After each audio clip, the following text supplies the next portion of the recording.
જય દ્વારકાધીશ. જાણશું આજે દ્વારકાધીશનો ઇતિહાસ. જામ શ્રી રાવલજી જાડેજા કુળના વડા રાજપૂત ક્ષત્રિય કચ્છથી હાલારના સ્થળાંતર કરીને તેમની સ્થાપના કરી અને વિક્રમ સંવત 1882માં ખંભાળિયામાં કેટલાક વર્ષો તેમની રાજગાદી સ્થાપિત. તે વિક્રમ સંવત 1596ના નામના નવા નગરમાં તેમની રાજધાની અને નવું શહેર હતું. જામ ખંભાળિયા જ નવા બનેલા દેવભૂમિ દ્વારકા જિલ્લાનું વડું મથક છે. 15મી ઓગસ્ટમાં 2013ના રોજ જામનગર જિલ્લામાંથી અલગ બનાવવામાં આવ્યો હતો. જિલ્લામાં 4 તાલુકા છે: ખંભાળિયા, કલ્યાણપુર, દ્વારકા અને ભાણવડ. નામના આમ આપવામાં આવ્યું છે. દેવભૂમિ દ્વારકા જિલ્લામાં પ્રખ્યાત દ્વારકાધીશ મંદિર આવેલું છે, જે હિન્દુ પૌરાણિક કથાઓ મુજબ 4 પવિત્ર સ્થળોમાંનું એક છે. દ્વારકા ગુજરાતની પ્રથમ રાજધાની હોવાનું માનવામાં આવે છે. શહેરના નામનો શાબ્દિક અર્થ થાય છે કે સ્વર્ગનું પ્રવેશ દ્વાર. સંસ્કૃતમાં દ્વારનો અર્થ દ્વાર અને કાનો અર્થ સળધ બ્રહ્મા થાય છે. દ્વારકાને સમગ્ર ઇતિહાસમાં મોક્ષપુરી, દ્વારકામતી અને દ્વારકાવતી તરીકે પણ ઓળખવામાં આવે છે. મહાભારતના પ્રાચીન ઐતિહાસિક મહાકાવ્યમાં તેનો ઉલ્લેખ થયો છે.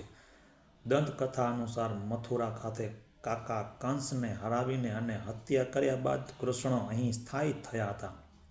કૃષ્ણના મથુરાથી દ્વારકા સ્થળાંતરની આ પૌરાણિક કથા નજીકથી ગુજરાતની સંસ્કૃતિ સાથે સંકળાયેલી છે. કૃષ્ણને દ્વારકા બનાવવા માટે 12 યોજનાઓ અથવા 96 ચોરસ કિલોમીટર 37 ચોમી જમીન ફરી મેળવી હોવાનું માનવામાં આવે છે.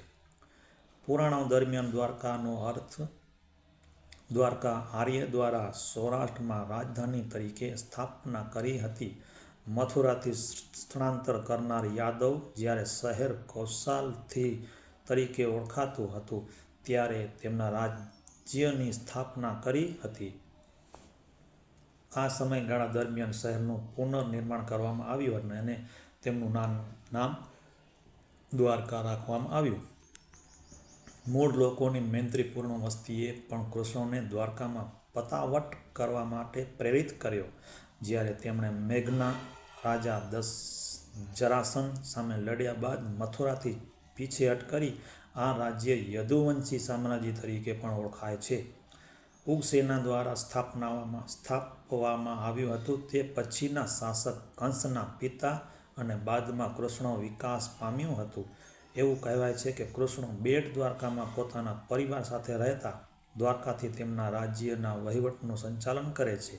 કૃષ્ણને સમર્પિત શહેરની દ્વારકાધીશ મંદિરનું મૂળ રૂપે આશરે 2500 વર્ષ પહેલાં બાંધવામાં આવી હતી, પરંતુ મહેમૂદ બેગડા શાસકો દ્વારા તેનો નાશ થયો હતો અને ત્યારબાદ 16મી સદીમાં પુનર્નિર્માણ કરી હતી. આ મંદિર આદિ શંકરાચાર્ય દ્વારા સ્થાપિત દ્વારકાનું સ્થાન છે, જેને શારદા મઠ, શારદા પીઠ અને પશ્ચિમ પીઠ પણ કહેવાય છે. 4 પીઠ સંસ્કૃત ધાર્મિક કેન્દ્ર, હિન્દુઓ માટે મહત્વપૂર્ણ યાત્રાધામ તરીકે દ્વારકામાં કેટલાક નોંધપાત્ર મંદિરો છે, જેમાં રૂક્ષમણી દેવી મંદિર, ગોમતી ઘાટ અને બેટ દ્વારકાનો સમાવેશ થાય છે. દ્વારકાના જમીનના અંત સ્થાનના બિંદુ પર દીવા દાંડી પણ છે. દરિયા કિનારે અને અરેબિયન સમુદ્રમાં બંને પર દ્વારકા ખાતે પુરાતત્વ તપાસ ભારતના પુરાતત્વીય સંરક્ષણ દ્વારા કરવામાં આવી છે. 1963માં જમીન પર કરવામાં આવેલી પ્રથમ તપાસમાં ઘણા કલાકારોએ બહાર નીકળ્યા. દ્વારકાના દરિયાકાંઠાની બાજુમાં 2 સ્થળોએ કરાયેલા ખોદકામ ડૂબી રહેલા વસાહતો, મોટા પથ્થરથી બાંધવામાં આવેલી જેટી અને 3 છિદ્રોવાળા ત્રિકોણાકાર પથ્થરનું એન્કર બનાવવામાં આવ્યું હતું. વસાહતો બાહ્ય અને આંતરિક દિવાલોના રૂપમાં છે અને કિલ્લાની બઢતીઓ છે. એકરોના વર્ગીકરણથી એવું અનુમાન કરવામાં આવે છે કે દ્વારકા ભારતના મધ્ય રાજ્યનું સમયગાળા દરમિયાન બંદર તરીકે વિકાસ પામ્યું હતું. તટીય ધોવાણ કદાચ એક પ્રાચીન બંદર હતું. તે વિનાશ કારણ હતું.